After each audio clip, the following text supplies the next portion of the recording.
Okay, we need to have a serious conversation because I hear a lot of you say it's too expensive, I don't want to spend money on a gym membership or workout equipment, and it's actually quite expensive to have to buy healthy food, and I'm not even talking about getting a trainer.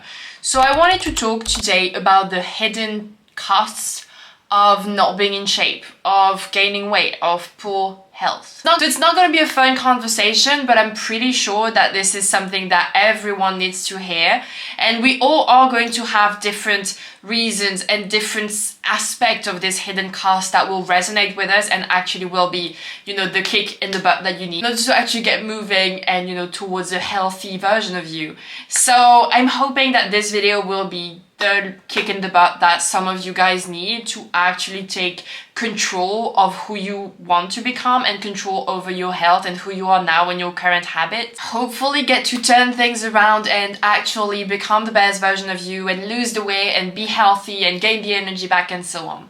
So let's get started. Also, for those of you who don't know me, hi, my name is Flo. I'm a certified personal trainer, and my mission on here is basically to help you reach your dream body the healthy, the sustainable way. As I said, today we are talking about the hidden cost of not being in shape. I have some calculation done here, some estimation of the cost. But first, let's not talk about money. Let's talk about other aspects that are fucked up the moment you don't have your health in control, the moment you are not in shape. I think a lot of you have seen this video that I'm gonna put right here about this mom who is so out of shape that she can't get to her baby's stroller that is falling down the road, and she actually and her baby are saved by that man who comes out of nowhere and basically saves the day. I'm not wishing that on anyone, obviously. However, what we have to realize is you might not be so lucky as to have someone who is going to show up last minute and save your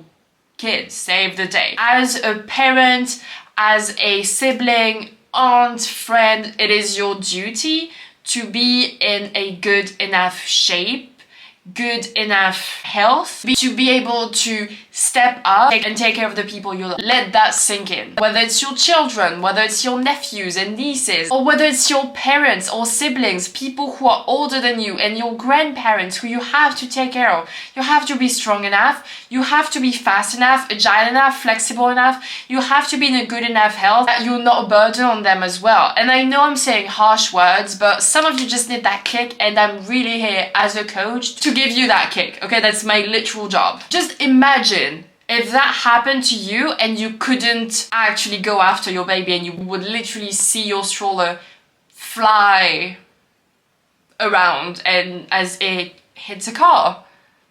Would you be able to look at yourself in the mirror? Would you be able to look at other people in the eyes? Think about the pain and the regret of knowing, wow, I should have done something. This is all my fault because I could have sprinted to the stroller and actually reached that in time. But I didn't because I was too lazy to start, too comfortable, and I wasn't feeling like going to the gym or eating healthy, and now it literally costed me my child's life. Think about how awful it might be to be in that situation. And I know that it happens. I wish it didn't. Like, my mission in life is to help people to be in the best shape of their life, not necessarily just for aesthetic reason, but because I know what it feels like to see people who you love not being able to save them and seeing their health decline.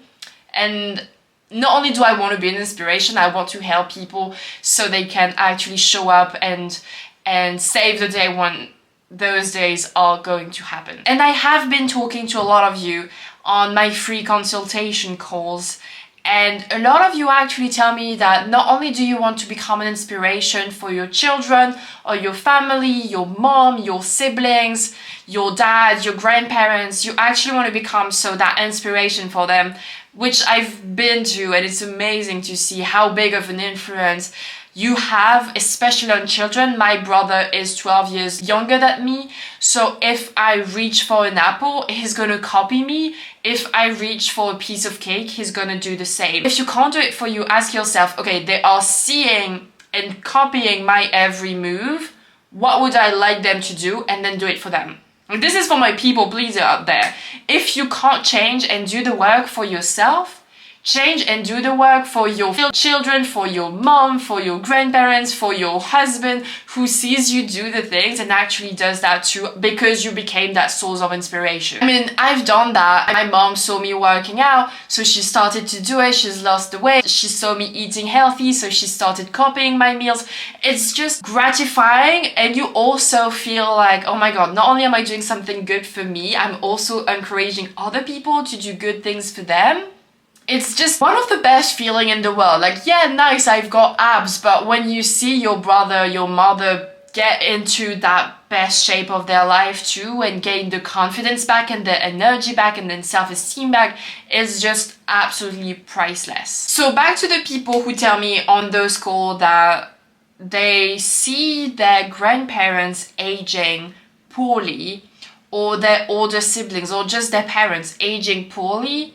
And not only do they want to become inspiration to hopefully help them also, as I said, do the same thing, they also want to be in good enough shape to help their grandparents, for example, and be able to take care of them, but also to help themselves and have a more graceful aging process, if that was even a good way of saying that in English. For example, if you build enough muscle mass, or at least if you're able to maintain it, if you're in good enough shape, you're gonna have less risk of injury, less risk of fall, and less risk of, you know, actually hurting yourself when you do fall and breaking your bones, for example, when you fall, because you have more muscles to protect your bones, right? And you're gonna have less heart diseases, you're gonna have like better health, and you're gonna be able to see your kids grow and grandkids grow and actually follow them on their adventure and play with them. All of that are good reasons, and when I go on a call with them and they tell me about that, like, it usually goes quite deep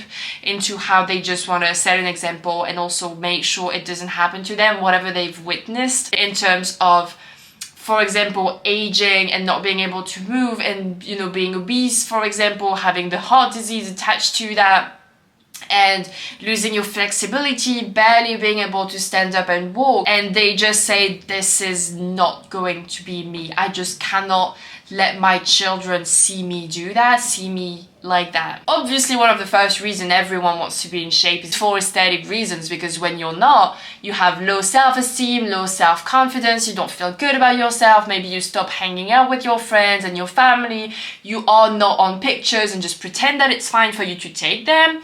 You always try to avoid going out, and you just, yeah, basically hide yourself. And I can relate, I've done that. When I was at my heaviest, you can bet that I was not going out.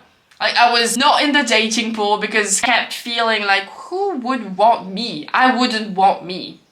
So why someone else would? And that low confidence, not only does it affect your relationships, either your current relationship, but also your potential relationships when you just don't date people and you just prefer staying on your own. It was just getting worse, you know, burying myself alive. That's how it felt, that I couldn't date people, I couldn't go out with my friends. I was terrified of having to go back home and see my family because it would be like, oh my god, what happened with you? So obviously one of the biggest hidden costs, not so hidden actually, of not being in shape is like low self-esteem and low self-confidence and hating yourself and hating your body and hating your lifestyle and hating your life and what you see in the mirror and all of that, hating yourself.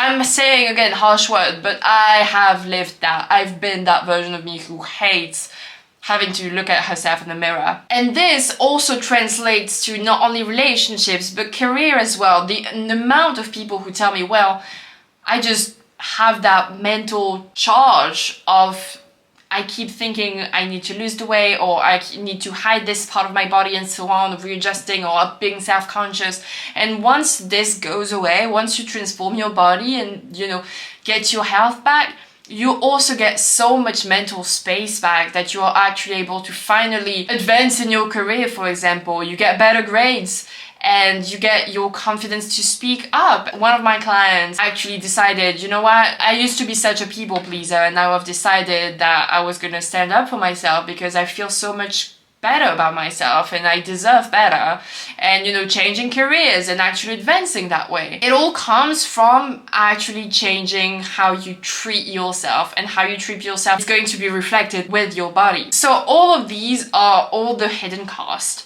but I actually wanted to talk about specifically how much it can cost you, because obviously you've got more medical bills that can actually add up when you get sick, because if you are in poor shape, you're going to get sick more often. You have medication for chronic diseases, obesity, diabetes, all of that. Then you've got the appointments with your doctors that also cost a lot of money. Maybe you also have to take more sick days, which is not only a productivity issue, but also can cost you money again on your salary. The stress of being in poor shape can actually become such a burden on you, but also on your family. You've got all those bills to pay, all those medication to pay for, and in the US it costs a lot. It can add up so much and actually cost at least $1,400 per year, at least. Like, it can go so much higher than that. I'm saying at least. The cost of not being in shape can cost you that $1,400 at the very least. If you are in poor health, you necessitate more medication, medical visits, and so on. Is that really worth it? Wouldn't you rather spend that on taking care of yourself and getting that gym membership and actually getting a trainer and also paying for healthy food? Don't you think it would be better for you to spend that money that you're going to spend anyways? Like, it's basically an either or. Either you spend at least that amount of money on medication and all of that, or you are going to if you haven't yet, or you spend that money, redirect it towards being healthier, towards going to the gym, more movement, better food, and so on. The choice is yours. I really wanted to show you the hidden cost, both in terms of not money and then in terms of really actual financial burden that it could be to not be in shape. And if that was the kick in the butt that you needed and you've decided to take action, I highly suggest you book a call down below with me.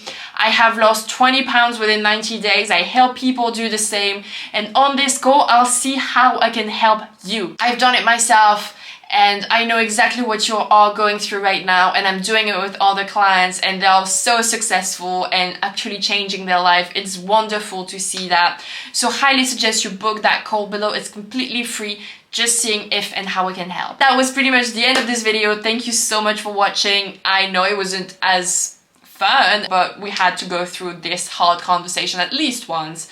And yeah, you know, like, subscribe, comment, share, all that good stuff, and I'll see you in the next one.